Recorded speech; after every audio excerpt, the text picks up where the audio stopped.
जंगल का नाम सुनते ही दिल में एक अजीब सी बेचैनी उठती है, जैसे कोई पुराना डर फिर से जिंदा हो गया हो। और जब बात हो अमेज़न के गहरे खून से रंगे जंगलों की, तो समझ लो इंसानियत की सारी परतें वहाँ उतर जाती है। आज की कहानी शुरू होती है एक न्यूयॉर्क के रिपोर्टर से, जिसकी आंखों में डर भी है और हैरानी भी। वो बता रहा होता है कि एक डॉक्यूमेंट्री टीम के बारे में जो अमेज़न जंगल में फिल्म बनाने गई थी, लेकिन फिर कभी वापस नहीं आई। 4 लोगों की ये टीम थी, डायरेक्टर एलन, उसकी गर्लफ्रेंड जो स्क्रिप्ट राइटर थी, और 2 कैमरामैन जैक और मार्क। उन्होंने कहा था कि वो अमेज़न के आदिवासी कबीलों पर एक रियलिस्टिक डॉक्यूमेंट्री बनाएंगे। शुरुआत में सब कुछ बहुत उत्साहित करने वाला लगता है, इंटरेस्टिंग लगता है। ये लोग कैमरे के पीछे हंसते हैं, प्लान बनाते हैं और उस जंगल की ओर बढ़ते हैं जहाँ इंसान के नाम पर सिर्फ भूख, हिंसा और रहस्य बाकी है। लेकिन फिर हफ्ते गुजरते हैं, फिर महीने, और इन चारों का कोई अता पता नहीं चलता। उनकी तलाश में भेजा जाता है एक रेस्क्यू मिशन, जिसे लीड करते हैं प्रोफेसर मोनोरो, एक शांत समझदार साइंटिस्ट जिनकी आंखों में अब उम्मीद की हल्की सी लौ है। उनके साथ है मिलिट्री के कुछ जवान और एक आदमी चालको, जो उन जंगलों को और कबीलों को अच्छे से जानता है। जैसे ही ये लोग जंगल में प्रवेश करते हैं,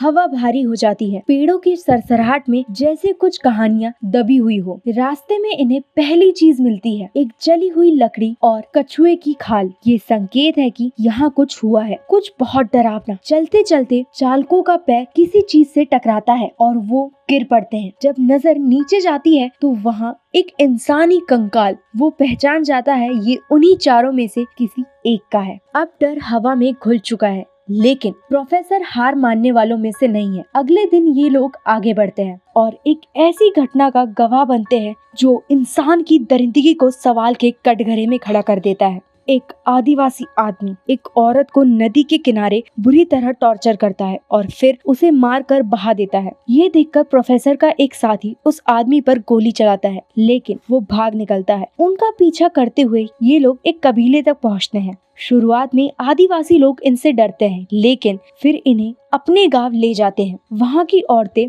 इन पर गुस्सा होती है और गांव के मुखिया उन्हें एक जगह दिखाते हैं जहाँ सारे गांव वाले जलकर मारे गए थे। मिगुएल, प्रोफेसर का असिस्टेंट, एक चाकू देकर उनका भरोसा जीतने की कोशिश करता है और आखिरकार कबीले वाले इन्हें डिनर के लिए आमंत्रित करते हैं। अगले दिन गांव का मुखिया उन्हें जंगल की ओर अंदर ले जाता है, जहां 2 अलग अलग कबीले रहते हैं, यानोमा और शिमोरी। इस खतरनाक सफर में प्रोफेसर और उसका ग्रुप बहुत कुछ देखता है। आदिवासी लोग जो पेड़ों पर रहते हैं, महिलाओं को मार गिराते हैं, खून बहता है और इंसानियत हर पल सिसकती है। ये तो बस शुरुआत है। असली नरसंहार, असली आदमखोरी की दास्तान अभी बाकी है। जंगल की सरहदें अब पीछे छूट चुकी थी और प्रोफेसर मोनारो अपने सफर के सबसे डरावने मोड़ पर पहुंचने वाले थे। सूरज की किरणें भी अब इस अमेज़न की घनी हरियाली में खोने लगी थी। एक तरफ चाको रास्ता दिखा रहा था, दूसरी तरफ मिलिट्री वाले हथियार ताने हर पत्ते की सरसराहट पर चौकस थे। पर असली खतरा पत्तों के पीछे नहीं, इंसान की भूखी निगाहों में था।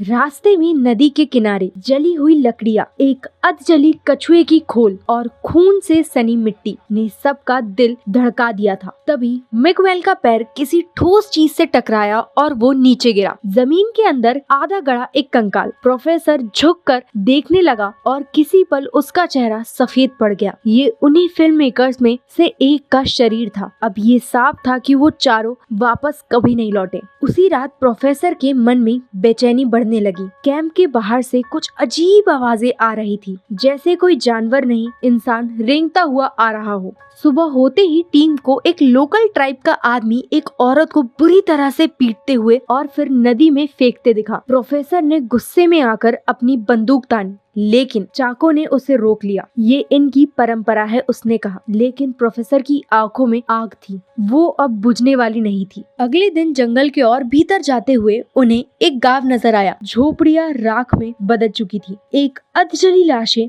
जिनकी आंखें अब भी इंसाफ मांग रही थी। मिगुएल ने कोशिश की उनसे बात करने की, लेकिन कोई जवाब नहीं मिला। डर और अंधविश्वास उन आदिवासियों की नसों में दौड़ रहा था। वो जानते थे बाहर से आया इंसान सिर्फ तबाही लाता है। अब प्रोफेसर को समझ में आने लगा कि फिल्म की टीम ने इन लोगों के साथ क्या किया होगा। उसे अब सच चाहिए था और वो किसी भी कीमत पे उस कैमरे की रील लाना चाहता था, लेकिन जंगल एक सौदा मांगता है, खून, सच्चाई और कभी कभी आत्मा भी।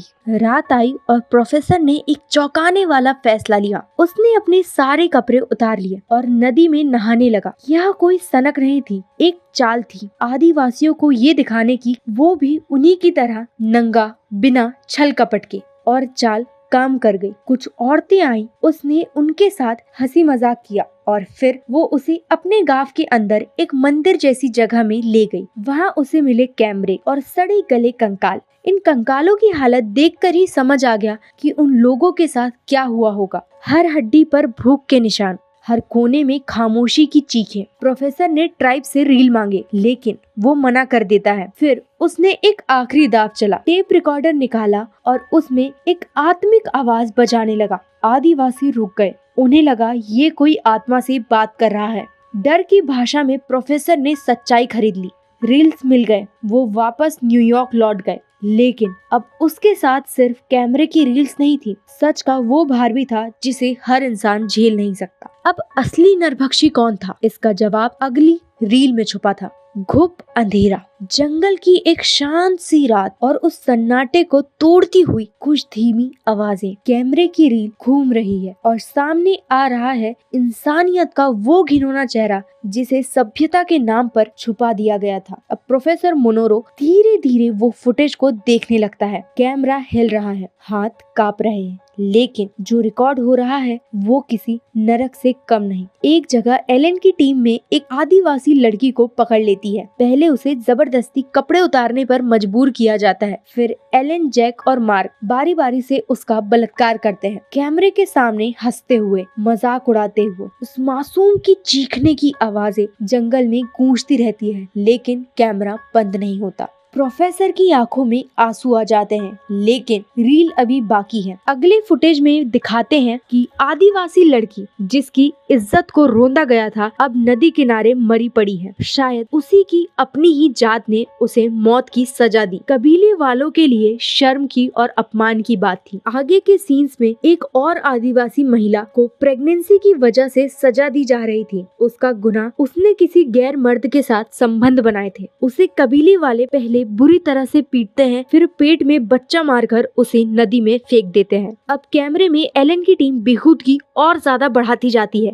वो सिर्फ डॉक्यूमेंट्री बनाने नहीं आए थे, वो अपने अंदर के शैतान को खुलकर बाहर निकालने आए थे। अगली फुटेज में वो कबीले के पूरे परिवार को एक झोपड़ी में बंद करके उसमें आग लगा देते हैं और उसे जलते हुए नरक को कैमरे में कैद करते हैं। जलती हुई लाशें, चीखते हुए बच्चे और एलन की आवाज आती है, this is perfect real fear. Professor अब पूरी तरह से टूट चुका है, लेकिन आखिरी रील अभी भी देखनी बाकी है। कैमरे में एलन और उसकी टीम खुद आदिवासियों के शिकार बनते हैं। जैक को सबसे पहले पकड़ा जाता है, उसके टुकड़े किए जाते हैं, उसे जिंदा खा लिया जाता है। लेकिन एलन और मार्क वो अब भी शूटिंग बंद नहीं करते। वो अपने साथियों की मौत को भी फुटेज में तब्दील करते हैं और फिर अंत में वही हश्र उनका होता है। कैमरे में बस चिल्लाते, हड़बड़ाते हुए फ्रेम्स और खून की छींटें नजर आती हैं। फिर कैमरा गिर जाता है और सन्नाटा। डॉक्यूमेंट्री खत्म होती है, रील बंद हो जाती है और वहाँ बेटी एग्जीक्यूटिव टीम के चेहरे सफेद पड़ जाते हैं। कोई कुछ बोल नहीं पाता। प्रोफेसर खड़ा होता है,